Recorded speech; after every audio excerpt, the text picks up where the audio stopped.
بسم اللہ الرحمن الرحیم الحمد للہ رب العالمین والعاقبۃ للمتقین والصلاة والسلام علی خیر خلقہ محمد وآلہ واصحابہ اجمعین۔ آج زاد الطالبین میں ہمارا 49واں سبق ہے، جس میں ہم حدیث نمبر 42 کا ترجمہ، لغوی و صرفی تحقیق، تشریح اور ترکیب کے بارے میں پڑھیں گے۔ حدیث نمبر 42 ہے، قفلۃ کغزوۃ۔ قفلۃ کغزوۃ۔ قفلۃ جہاد سے واپس لوٹنا، کغزوۃ مثل جہاد کرنے کے ہے۔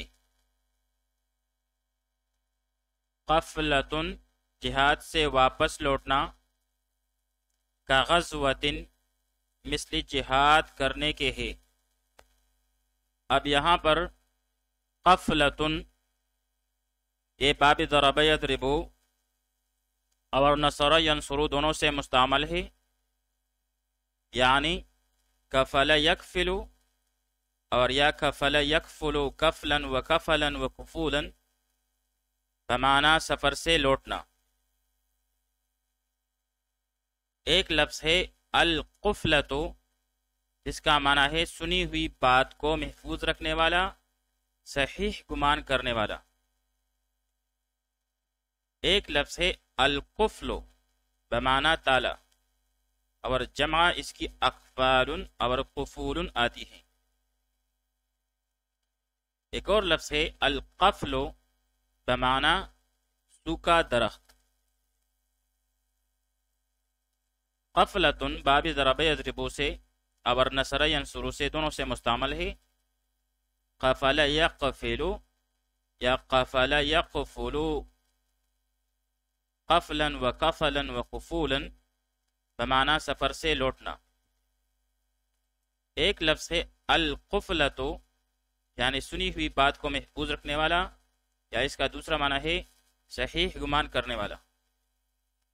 ایک اور لفظ ہے القفل بمعنی تالا، اور جمع اس کی اقفال اور قفول آتی ہیں۔ ایک اور لفظ ہے القفل بمعنی سوکھا درخت۔ غزوۃ بمعنی ایک لڑائی، حملہ، یورش، اور جمع اس کی غزوات آتی ہے۔ ایک لفظ ہے الغزوۃ بمعنی مطلوب چیز۔ اس طرح ایک اور لفظ ہے الغزاۃ بمعنی ایک سال تک کی لڑائی۔ پھر اسی سے الغازی بمعنی حملہ آور، مجاہد، اور جمع اس کی غزات آتی ہے۔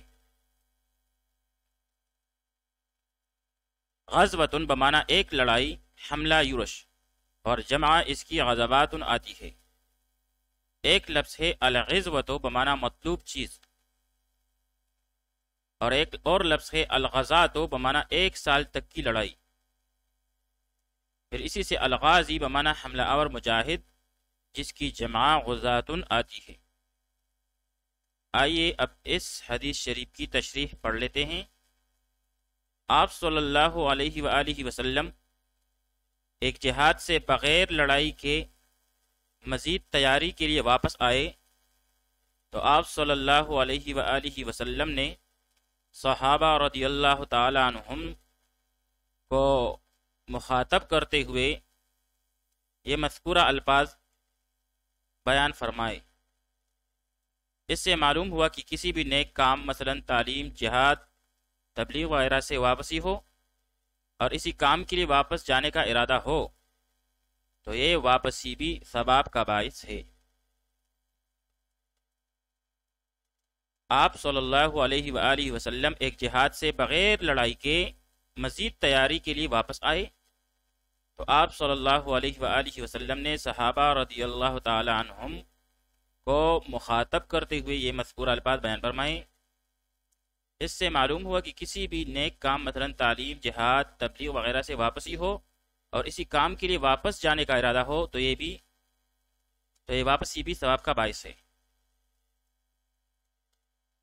جب مجاہد جہاد کے لیے جاتا ہے تو ظاہر ہے کہ اگر نیت اس کی صحیح ہے تو بہت زیادہ ثواب ہے۔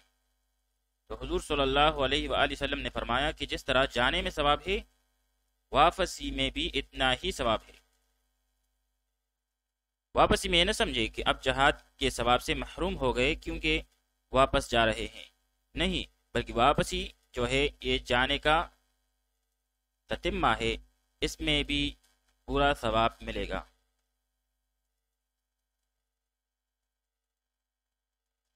اس حدیث سے معلوم ہوا کہ جہاد میں جانا چاہیے، کیونکہ اس حدیث میں ترغیب ہے کہ واپسی میں بھی ثواب ہی ثواب ہے۔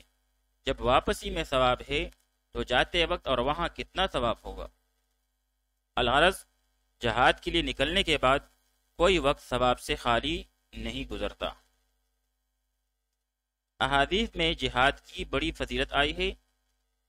ایک حدیث میں آتا ہے کہ ایک دن جہاد میں چوکیداری کرنا دنیا سے اور جو کچھ دنیا کے اوپر ہے سب سے بہتر ہے۔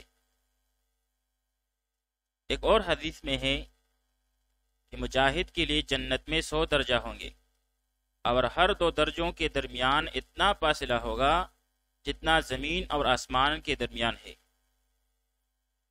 ایک حدیث میں ہے کہ جس شخص نے سچے دل سے شہادت مانگی تو وہ اگرچہ گھر میں اپنے بستر پر ہی کیوں نہ مر جائے، اس کو شہید کا ثواب مل جائے گا۔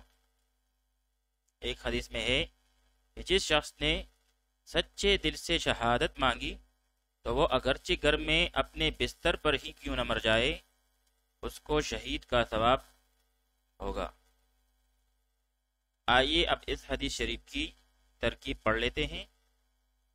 قفلۃ نکرہ مخصوصہ مبتدا، کا غزوۃ اس میں کاف جارہ، غزوۃ مجرور بالکسر الابزن، پھر جار مجرور مل کر یہ کائنۃ سے متعلق ہوا۔ کائنۃ شبہ فعل اپنے ضمیر فاعل ہیا اور متعلق کے ساتھ مل کر شبہ جملہ ہو کر خبر ہوئی ما قبل مبتدا کے لیے۔ مبتدا اپنی خبر سے مل کر جملہ اسمیہ خبریہ ہوا۔